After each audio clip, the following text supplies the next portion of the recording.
All right. I think we're live. Um, Welcome to the Hard Knocks and Hidden Gems Constellation program.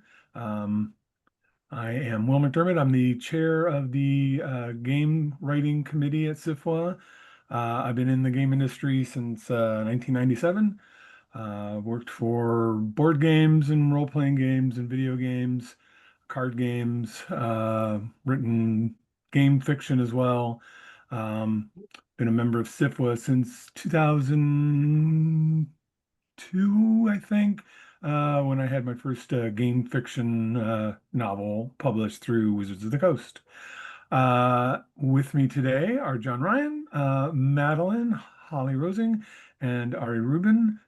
We might have one more panelist joining us, hopefully. I'm going to turn it over to each of them to have them introduce themselves. Let's start with Madeleine. Sure. My name is Madeleine Holly-Rosing. I am the writer creator of the steampunk supernatural series Boston Metaphysical Society and my new series Morgana Pendragon. I've been an independent creator in the comics world for a little over 12 years, and I'm also a member of the comics committee here at SFWA. Okay. John, why don't you introduce yourself? Okay, great. Thank you. My name is John Ryan. I've been working in game writing for about 18 years now. I've had the good fortune to do game writing for studios like Microsoft, ArenaNet, Bungie, Turn 10, Gorilla, and a few others. I've got my start in journalism, but then ran away to join the circus that is game writing. And I have had the good opportunity to work on games big and small, telling stories wherever I can, because I think every game does always has opportunity, no matter how big, to tell a good story. Thanks, John. Ari, do you go by Ari or do you go by AA? I write as AA Rubin, but they're my real initials, and my first name is Ari, so it's probably easier to call me Ari. But if you're looking for my work, it's all as AA Rubin. Um, I am a writer in a variety of genres and mediums, ranging from formal poetry to comics and almost everything in between.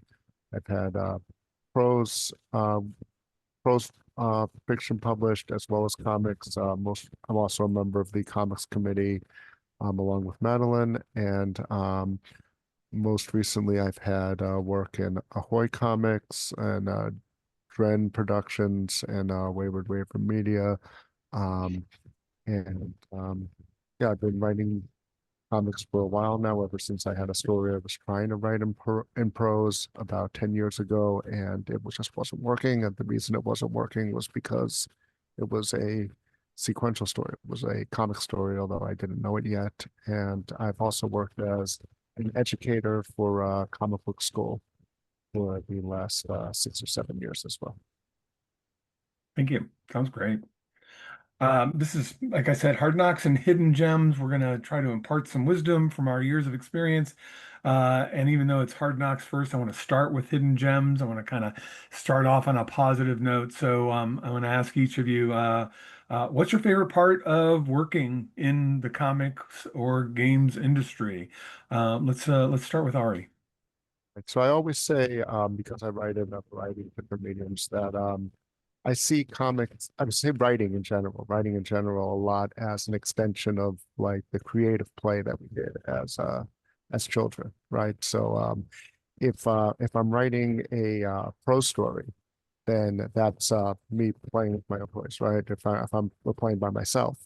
If I'm writing a comics story and I'm working with a team with an artist, maybe more than one, maybe a penciler, an inker, a colorist, a letterer, then it's like you're playing a game with other people. You're playing along with other people. There's that collaborative element of it. And both are important. And some things work better with one and some things work better than the other. But being a writer, especially being a prose writer, is a very solitary thing, whereas being a comics writer is much more of a community thing. Excellent. John, do you have something to say on this? Oh, sure. I like to follow up what Ari said about working with other people. Mhm. I love doing that, but I love being in present at the creation where you just have this big whiteboard or this big idea, but there's nothing there. And as I don't want it to break it down to something analytical or something abstract, but making a game is an unending series of puzzles that all of you sit there and you try to figure out the solution to. It could be how do we make sure the timing is right on this, to what is the main theme of this story, to what is the color of the main character's pants. It all comes down to stories big and small.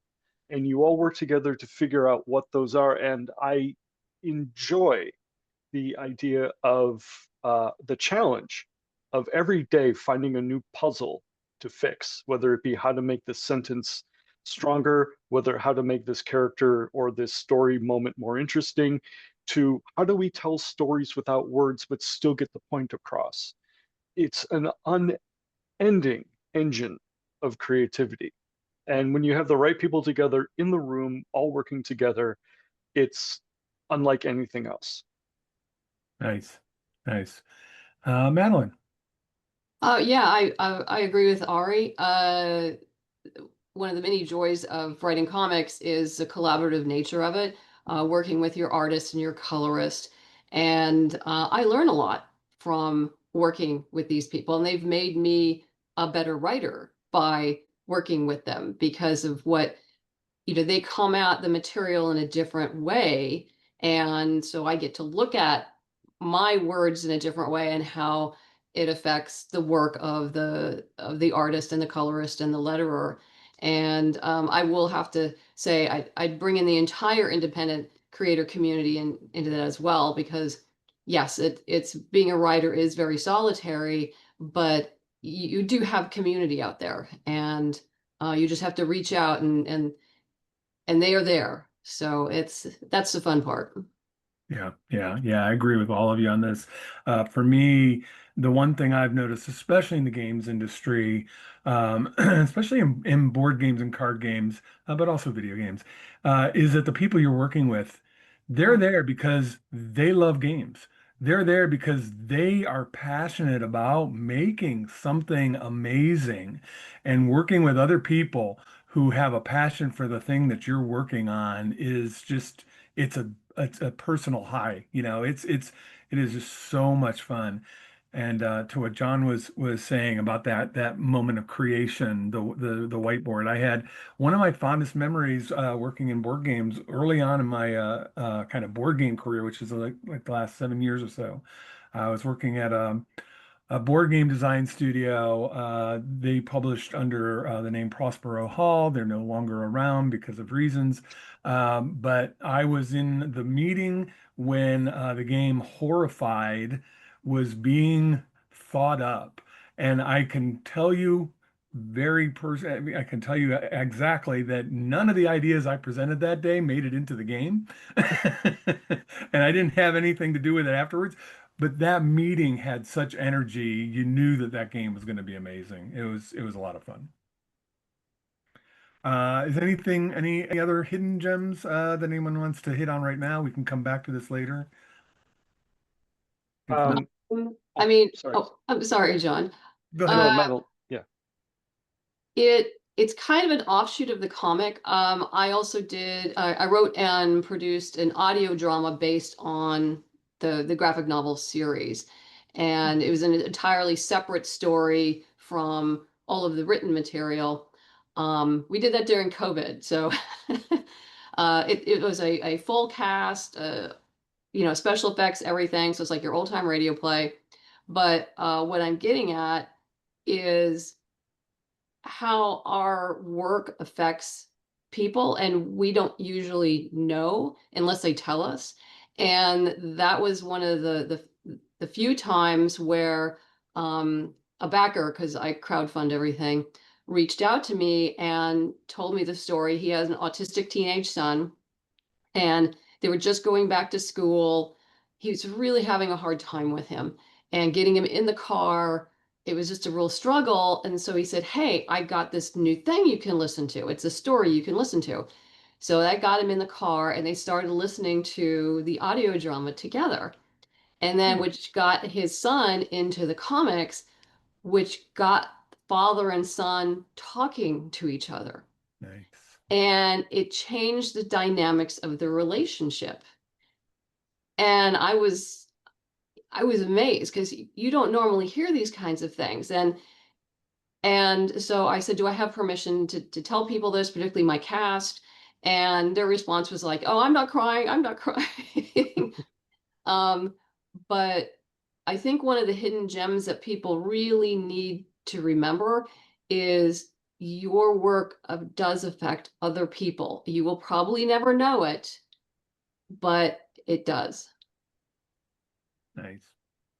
Let's move on to the hard knocks. And specifically, I want to talk about, what is the one lesson that you had to learn maybe late in your career that you wish you had learned way earlier in your career, that you came about that kind of hard moment, that you're like, man, I wish I'd realized this earlier in my career.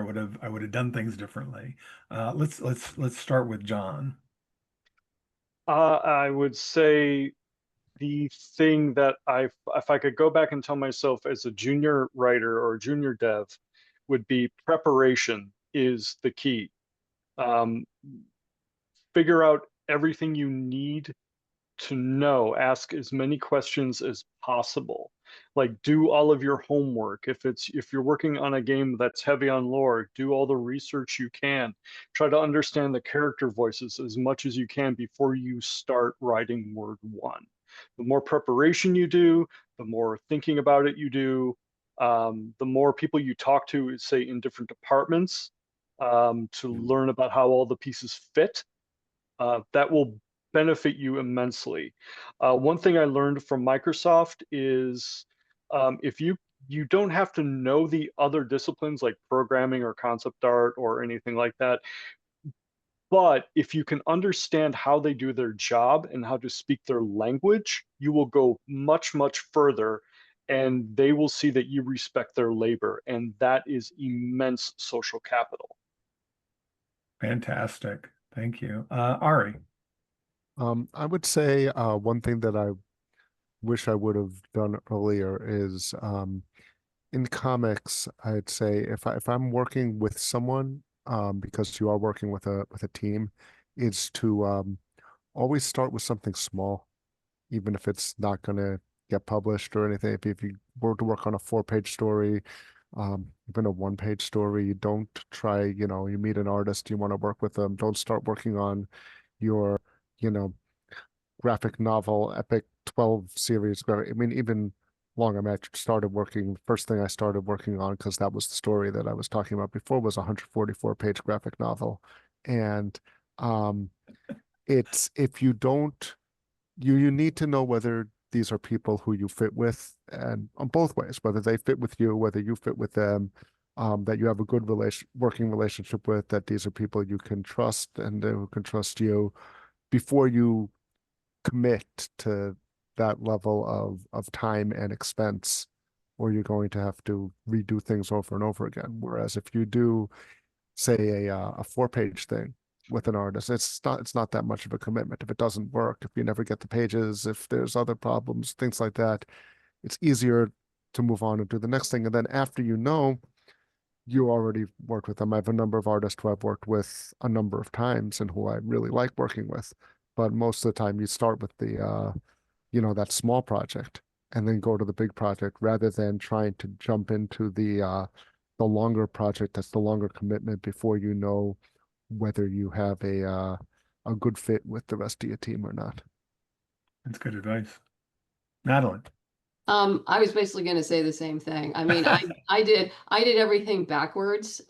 Yeah, in comics, you really should start small, because you learn the craft, you get to know artists and colorists, meet people and editors, and it really helps you. I mean, I was very fortunate in that when I wrote Boston Metaphysical, I had numerous mentors, so it was honed down to where it really needed to be. But most people don't have that. So yeah, absolutely. Start small, get into anthologies, and and agree with Ari completely. See who you meld with, who works well, who gets the job done, who doesn't disappear on you. Mhm.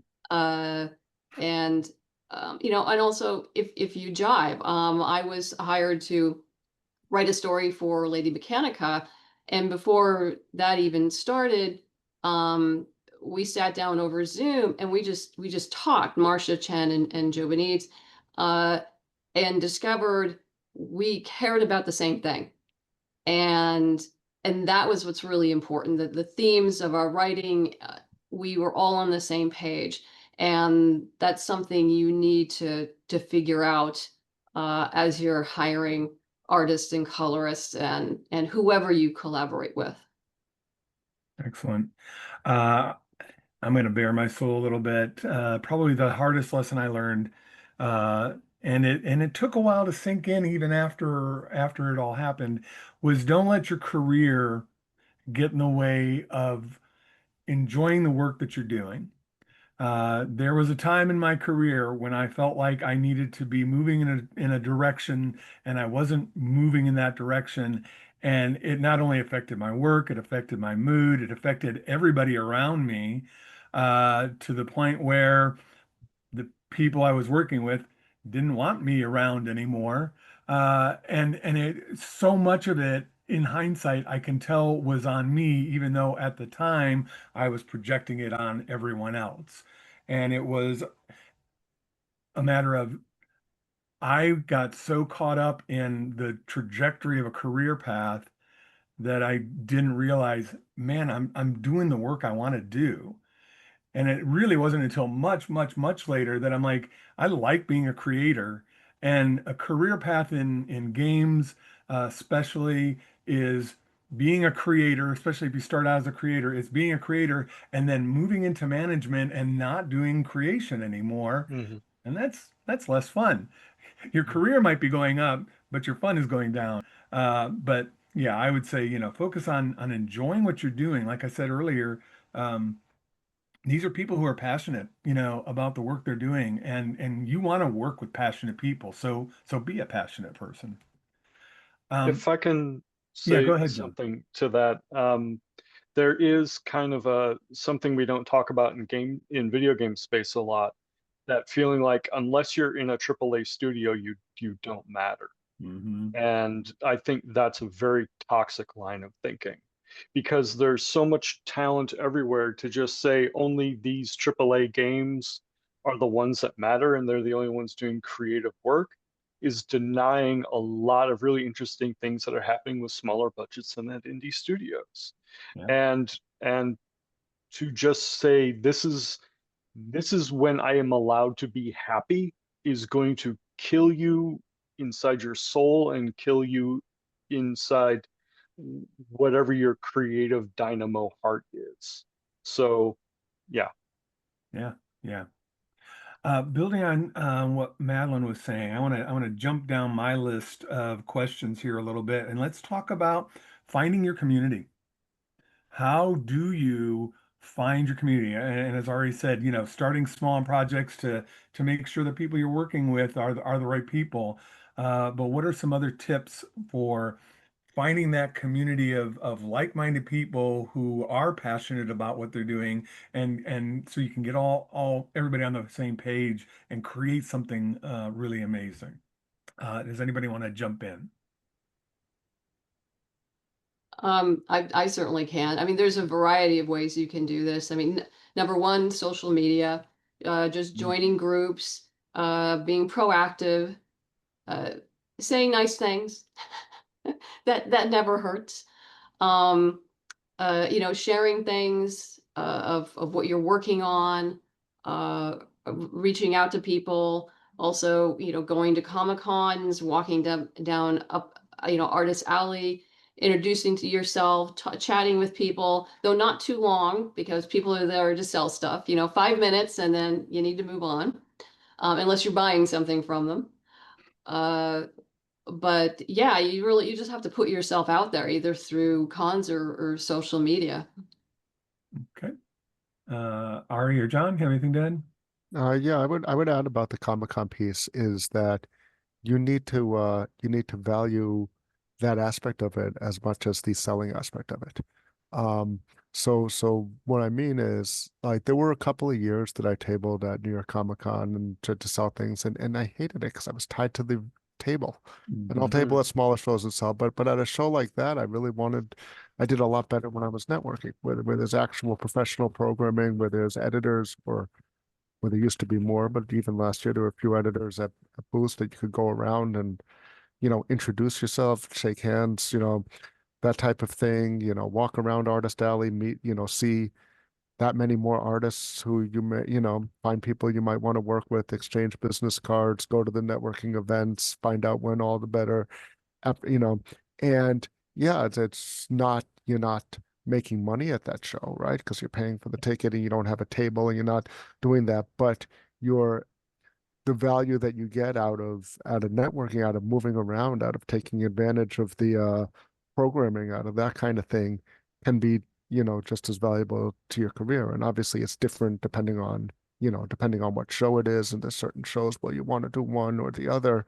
But um, one of the things, one of the things that I noticed is that, I missed that. And I realized also during COVID that I missed that when everything went online and it just wasn't the same as having everyone, you know, there. And obviously there were good reasons for it and it was impossible to do it. But then when we came out of it and we started having these shows again to really value that aspect and pay attention to the chances that you have to do that where there are creators together because in Yeah, your life you might not have that among your friends, among your neighbors, that type of thing. But there are places where you can go to find that.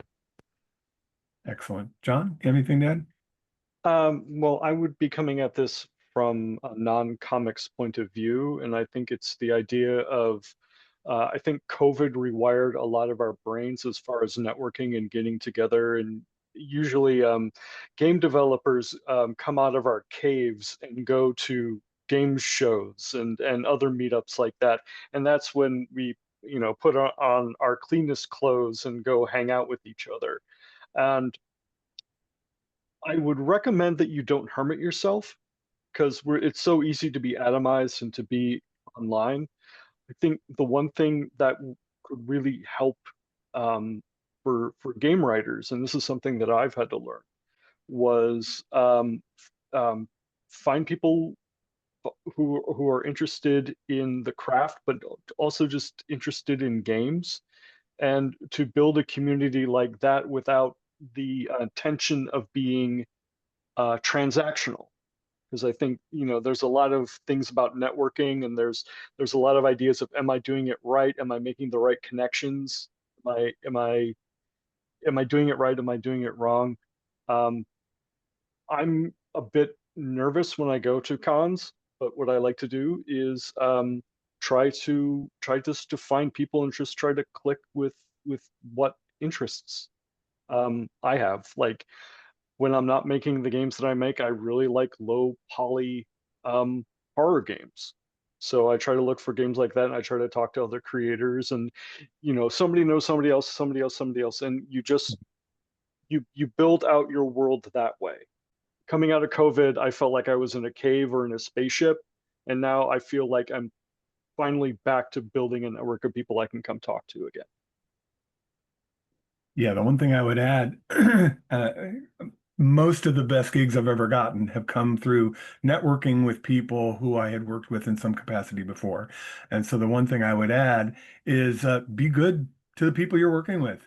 Be the person that they remember as being hardworking and passionate and easy to get along with. I worked at Wizards of the Coast and Pokemon Boom and Bust and layoffs. And 5 years later, an editor that I had hired in to work on the magazine that I was editor in chief of calls me up and says, "Hey, do you want to work in the video game industry as a writer?" And I'm like, yes. And that's how I got back into the game industry after having left it for a few years because of the Pokemon bust. So, just be good to people. You never know where that next gig is going to come from, and who's going to have an opportunity for you that's amazing. I've been through, a couple of breakups of companies where people scattered and either joined other companies or started their own other companies, and those are the people that will have something for you later on. So, do your work, be easy to get along with, be the person that they think of, and like John said, don't make it transactional. Just be a good person. As Will Wheaton says, don't be a dick. Um, yeah, all right, go ahead. One thing I wanted to add also was don't silo yourself within your job. We are we're science fiction and fantasy, right? Science fiction and fantasy writers association. A lot of writers will have a tendency to seek out just other science fiction and or Yeah. fantasy writers, or other, maybe if you're in comics, or other comics writers or other game writers. I've found that it's often even better, it's more if you network with people in other genres and other mediums. Like, I learned so much about how to run my social media platforms from, you know, people who were romance writers.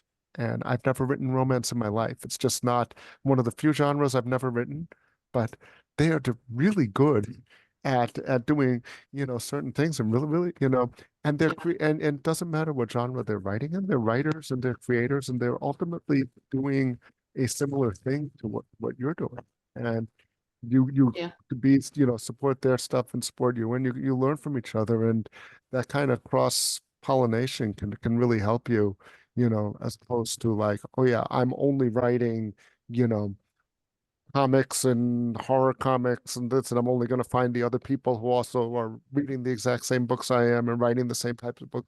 No, find the people who are doing the other things too, and that's how you get better. And that's also, you meet more interesting people, you broaden your horizons, learn other things that you might not, you know, be as familiar with. You Yeah, never know absolutely. where that Romance next. write got game. Yeah, They yeah, they have really, to, oh, they right? Yeah, seriously do. yeah, It's such a big, it's such a big field, and they're vying for attention, right?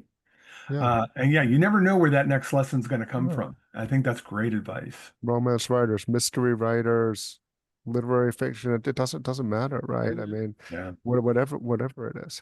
Yeah.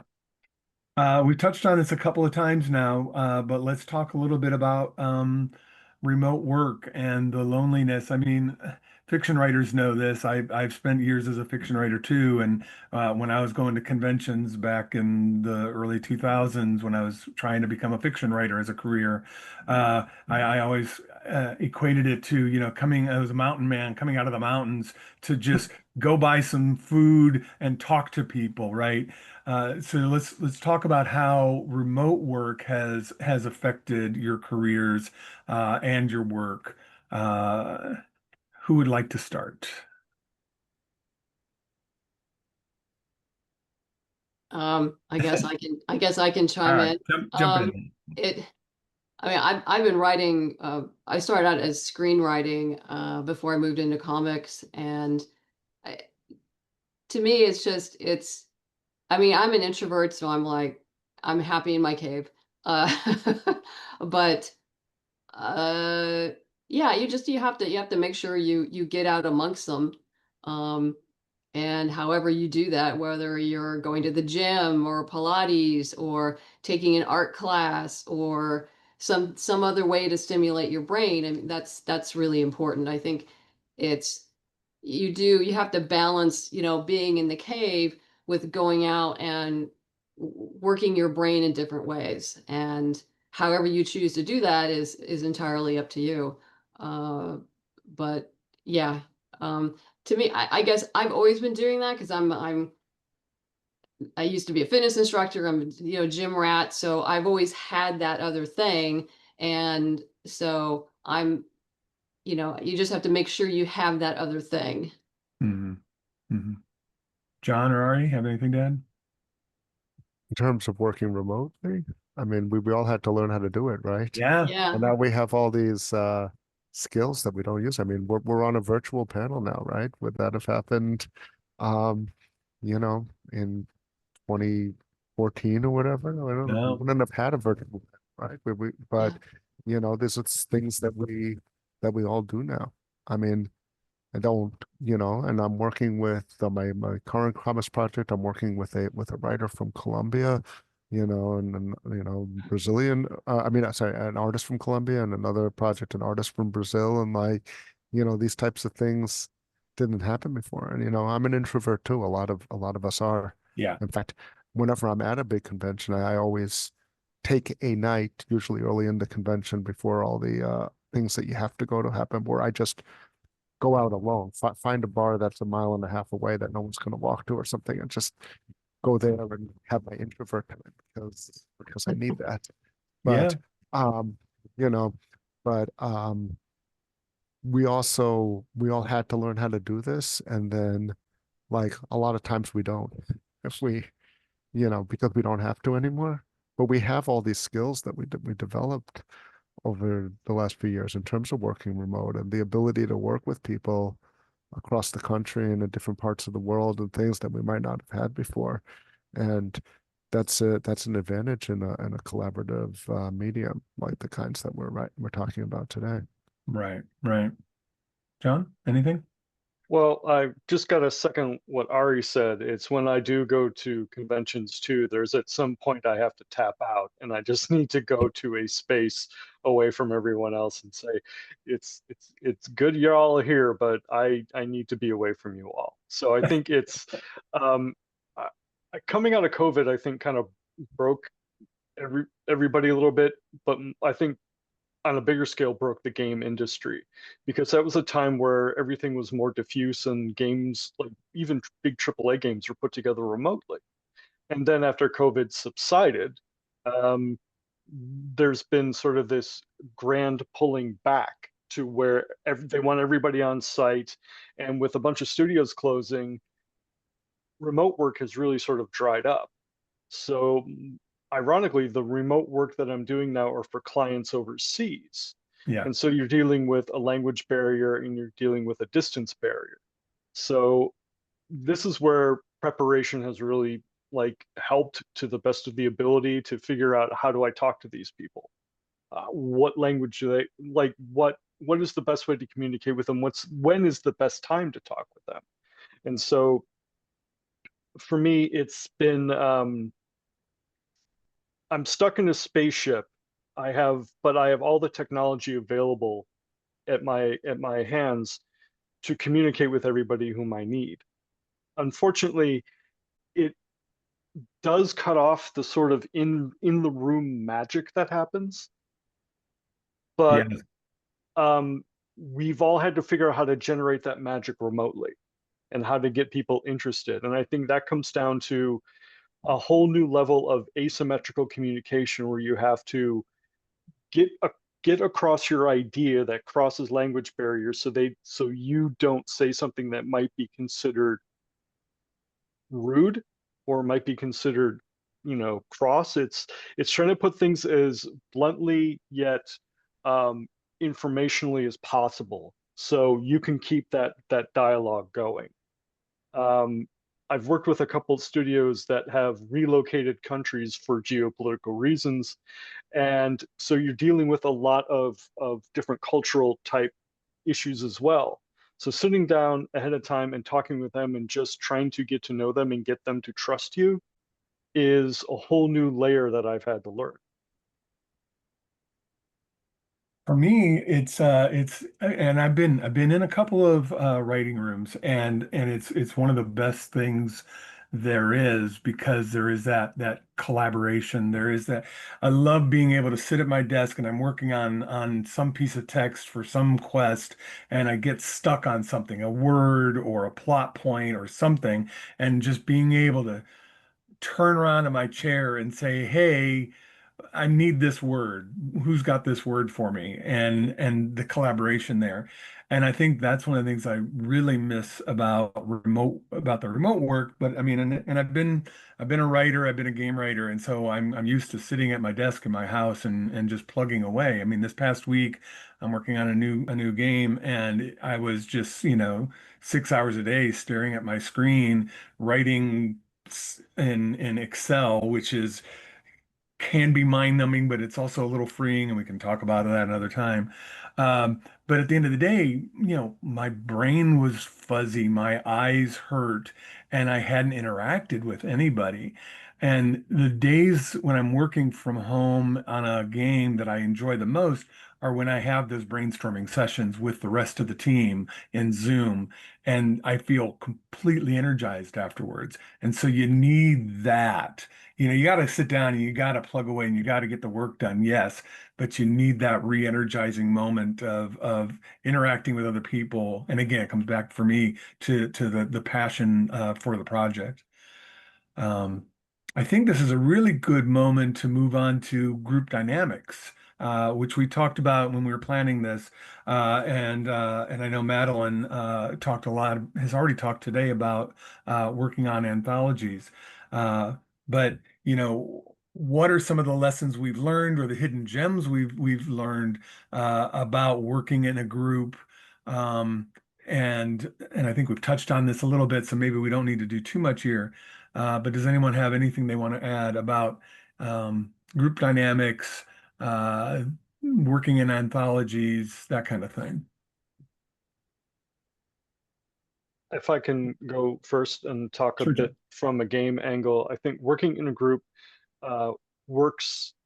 There's a couple different levels. If you're in, say, a writer's group, it comes down to how that writer's room is being run and who is running it. And if you are part of it, you not running it, you have um, your role is to primarily listen, and then when you speak up, you don't try to step on anyone. You don't try to give harsh criticism. You offer your point of view in a constructive way.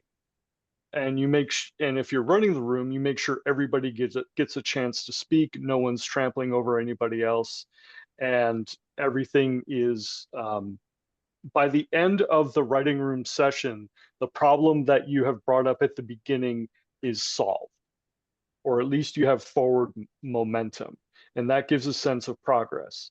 I think when it comes down to you as a writer sitting at a table with a bunch of different disciplines, is you working together to figure out how to solve the problem, each from your particular angle. So it is, how can writing help benefit concept art? How can concept art help inform sound design? All these other things is, how do you work together to figure out how to solve the problem and make it feel like everyone is being heard and you're reaching a actual workable solution. Um, yeah, just from the experience, it's just having that mutual respect and finding and working together to alleviate a common problem. Okay, thanks. Yeah, Madeline or Ari, you want to talk a little bit about comic anthologies? Because coming from the writing side, I know what a fiction anthology is. I don't really know what a comic anthology is. So why don't you kind of run us through what that is and how the dynamics of that works? Well, I've never been an editor on an anthology, but generally there's a theme involved. Uh, Often there's depending on who the editor or editors will put a call out for people to submit work, um, and whatever the guidelines are from that, and it also depends on. There's a lot of it depends. Are they providing the artist? Do they want you to come as a team? Um, Often there's no pay involved, or if there is, it's pretty minimal on the back end. Uh, but yeah, I mean, I don't know if Ari's experience is any different than that. Yeah, I mean, I've been in them both ways. I've been in a number of other people's anthologies, and during COVID through Comic Book School, we published two anthologies. Um, did both digitally that are both available for free on the Comic Book School site. But those were specific. Running an anthology is a lot of work. It is a lot of work, and I kind of got drafted into editing it by asking too many questions that they said, well, if you're asking all these questions, then maybe you should try to answer them. And I ended up um, I ended up editing all the prose in the first anthology, and then in the second one with the comics and the prose, I was one of the co-editors on it for the whole book. And first of all, I love being in anthologies because even though the pay may not be the same as certain other things, it's a great way to, what we were talking about before, to meet other people, to be in a community, to and also to grow your audience. Because if you're crowdfunding your anthology and you have 15 creative teams in the anthology, and presume you have at least one writer and artist for each team, probably averaging about, more than that, closer to three. Some people will do everything, but most people will have a few people working on it. That's already like 15 different audiences, 30 different audiences that you didn't necessarily have access to before, that you can all, you know, go in and you really get a lot of good exposure from that. But running the anthology, what we learned, we did this because we in comic book school was originally created by Buddy Scalera, who was a Marvel writer. He ran a lot of the educational panels at New York Comic Con and Wizard World Chicago, and then COVID hit, and there were no panels and there were no shows. And he created this online community, and he said people would come back year after year to the educational panels, and they hadn't made anything yet. They wanted to be comics, writers, artists, whatever it is, except they didn't do one. So he said, okay, you're going to do an 8-page story, and we're going to make an anthology. And out of the people, we had like 20 stories, and 15 of them were people's first stories, which added another layer to it. But it was what we learned between the first and the second was how clear you really need to make your guidelines, how um, clear you need to make your systems, and how each of the editors needs to be on the same page in terms of the systems that you're using, especially when you're working remotely, because it's going to be a lot of work regardless, and people are going to come in, especially if you're working with newer writers and artists. You're going to get pages that aren't up to spec, and you're going to really have to proofread well, because they're, you're going to get all those things, and then you have to get the book together. And I can't even imagine I was editing the words, but then we also had an art director, and she was dealing with all of the production stuff for the book. And it was like, she like just said, Beta, no, we're not doing a third after all the work that we came out of doing the first two. But at the same time, it was great to do it. Like, and that's the other thing, is like, I know a lot of creators who keep doing them. Like every few years they'll have a new anthology. I have a lot of respect for them for doing that, because it's a ton of work to put it together. But you need your clear guidelines, you need your clear systems. But the benefit of it is that, first of all, you can publish some of those things that you were working on with people who it's not a lot of places to use those 4-page stories or 8-page stories, whatever. But also because you get um that larger group, you get that larger community, and it's a lot of fun, and especially if it's a themed anthology, to see what other people do or how other people approach the same theme. Right, right. Okay. John touched on a thing there about the right way to run a room, and I wanna ask the question, how you deal with the bad actors in a room. And I know this happens in the game industry. I'm sure it happens in a lot of other industries, but you get that one driving force. For me, it's almost always been game designers. I think game designers, some of them anyway, have a certain kind of a way of doing things, which I kind of liken to a bull in the china shop. They come in with all their ideas, and they just want to throw them all out there and push them through. and they're really not interested in collaboration. So how do you deal with that bull in the china shop, that person in the collaboration who has the ego and the power of their ideas that they want to force through? I don't have good ideas for this. I will put that out there right now. My my way of dealing with this was always just to shut down and let them spew, and then, try afterward to get somebody to listen to the things I had to say, because there was no way to get a word in edgewise during the meeting. Does anyone have any better ideas than that? Because that one's terrible.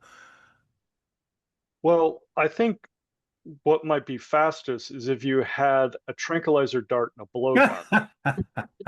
But um, I think what might be a little bit better is like when somebody like that comes in, they're very overzealous, and I might even think that they are insecure, that they Yeah. really want to make their mark. They really want to announce their presence with authority, as the movie Bull Durham would put it. So what I would do is just sort of let that wash over me, like the fear mantra in Dune. And once it sort of leaves on the other side, um, like try to understand what they're going through. Not be sympathetic, not condone what they did, but understand, are these people dealing with some sort of pressure to perform? Or are these people, like, again, really insecure and they feel like this is their big break? And like figure out a way to back channel either to them or to their lead. Um, like, look, we are happy to sit down to work with you. We are happy to exchange ideas. Maybe it'd be a little bit better if you understand how us writers work. And maybe if you understood like how we approach things and you understand the limits that we have and the skills that we can offer, maybe we can actually get to where you want to go together. Um, and I think it's one of those things where if you can show that you're being the adult in the room, you don't always win, but you build a reputation that you are the adult in the room. And you are being there to solve the problem instead of turning this into a clash of egos. Because I've seen it go into a clash of egos at other places and it never ends well. It's Yeah. like an absolute universal authority. This will end in tears. So instead, you sit down and say, all right, I heard you. I know you're really hot for this. Let's sit down and we can explain to you how we do things on our end, and maybe we can figure out how to do things on their end. And if they come back and they say, look, everything that the writers have done here is trash, you just say, look, we can't work with that. And you let them know that good writers in a good writing room work on a constructive basis where you let them know, all right, say this is what you like. This is what worked for us. This is what I think, didn't work, and then you build from there. But coming in and throwing punches like that is not going to work. Yeah. And you Yeah. let them know in the most gentle way possible. Sometimes, being the adult in the room sucks. But again, you build that reputation for being the adult in the room. Madeline or Ari, do you have any thoughts on this? Any suggestions? Have you had to deal with this very much in comics? Just go ahead, Madeline. You. Well, no, I mean, I am the project manager. I mean, I'm the one who's footing the bill.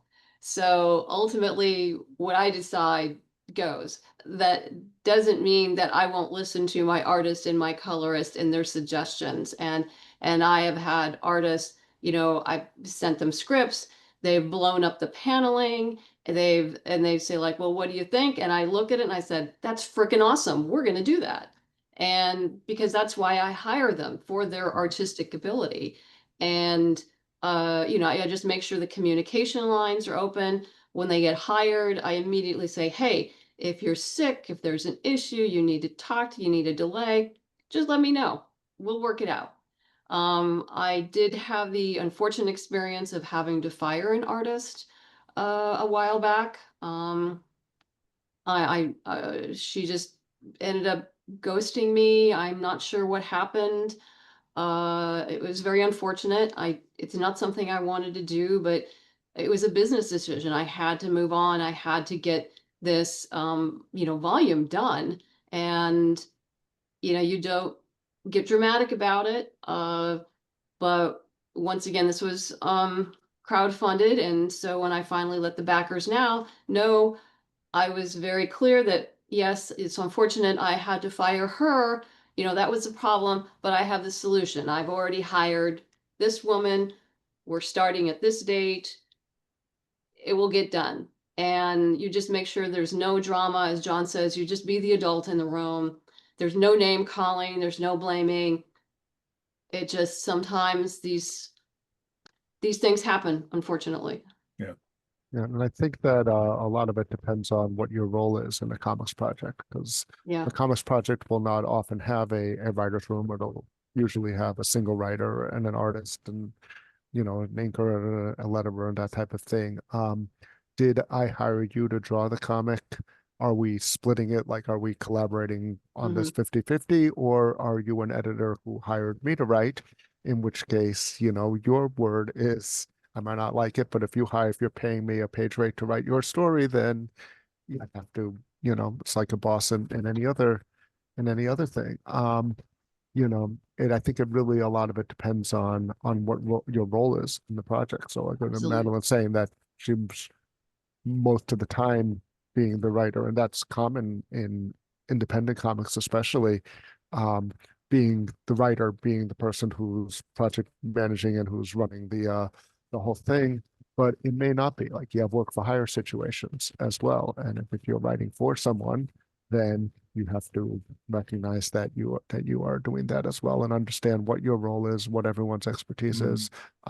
We did have when we're working on anthology or things like that, one thing that I would say about the situation you brought up, Will, is that I found personally, just in general, that the person who's loud and obnoxious and all of that necessarily in the meetings isn't, by and large, the person who's actually, the one who gets things done when it's Right. time to actually get the things done. So a lot of The times idea you just person almost feel like, let them blow off their steam in the meeting, yeah, and then you talk to the other people who actually are the ones who are doing the work, and you can kind of like, work around it that way. Go we around it see with this the is other. where we're We going. say, yeah, blah blah blah, whatever, and say, okay, yes, whoever it is that whoever that person is, and then afterwards you call up your art director or whoever the other person is who's something you want to be like, yeah, so what are we actually, Yeah. Or did as you feel Madeline the said, the same way project that I manager. did, and then you know, work like individually and just sort of have don't get into the ego match, publicly, and then just, do the work privately that you were going to do anyway, and that they weren't going to follow through on anyway. Yeah. And sometimes people just need to be heard, or they feel like they need to be heard. Yeah. And then once they do that, you can move on. You just We gotta have, let them do that. And then like, okay, we hear you, we acknowledge you, continue. yeah. Next thing. We only got a few minutes left. I want to see, I haven't seen any questions come up in the chat, but I want to see if anybody in the chat has any specific career issues that they'd like to have us discuss. If not, I have one last topic that we can hit on real quickly before we're done. So I'll give that a couple of minutes. Um, While we're waiting on that, let's one of the things we discussed in our planning session for this was mid-career change. And I think a lot of us have gone through a mid-career change. Game industry is just notorious for layoffs. So sometimes that mid-career change is not under your control. But how do you handle going in a different direction, finding the next big thing, and maybe if it's under your control, why did you make that change?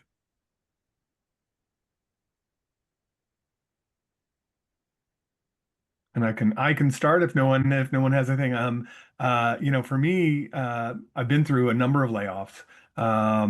and it's always hard. There was one layoff that was actually I was last in, so I knew I was first out when I saw it coming, and so that one wasn't terrible.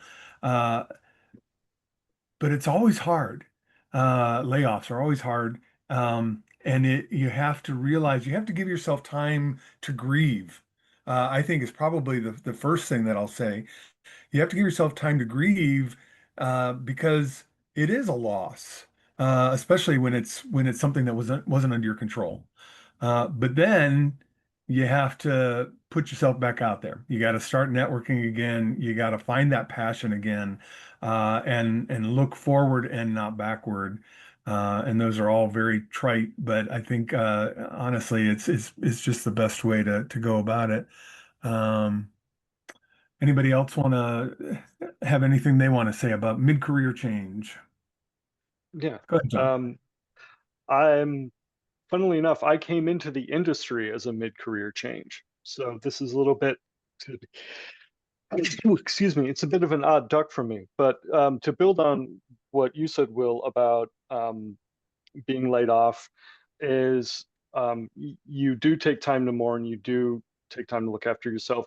I would recommend that you stick to a regimen of you do this much work per day, you do this much job hunting one day, you probably spend an hour in virtual spaces, either commenting or talking about something, just being visible, or just, like putting a like under somebody's under comment. It's just staying part of that community. Don't isolate yourself, don't wall yourself off.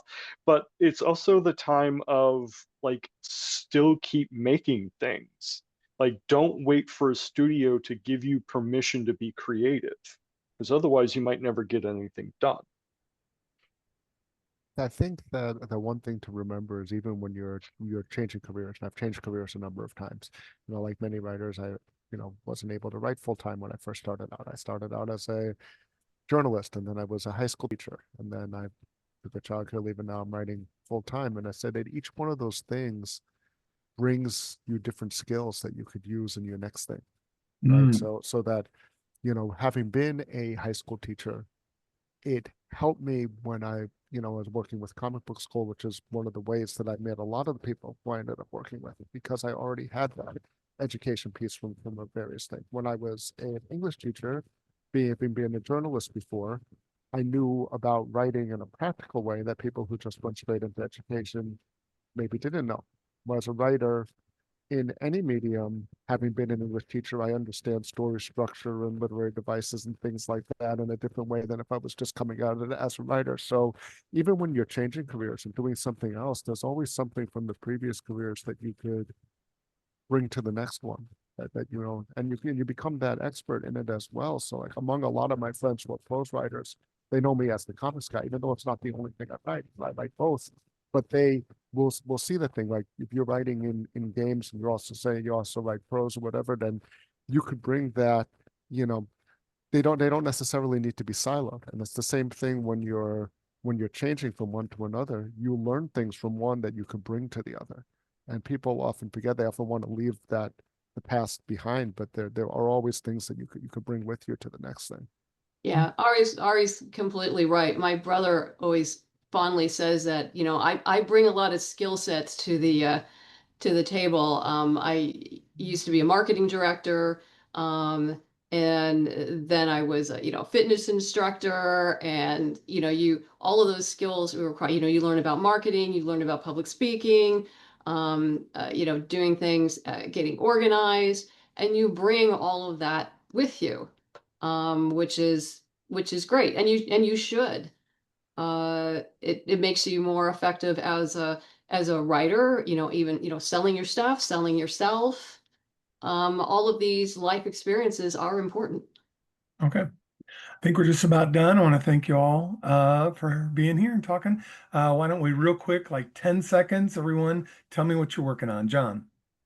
Working on a couple projects I can't talk about. Script doctoring type stuff, but NDA, sorry. Cool. Madeline.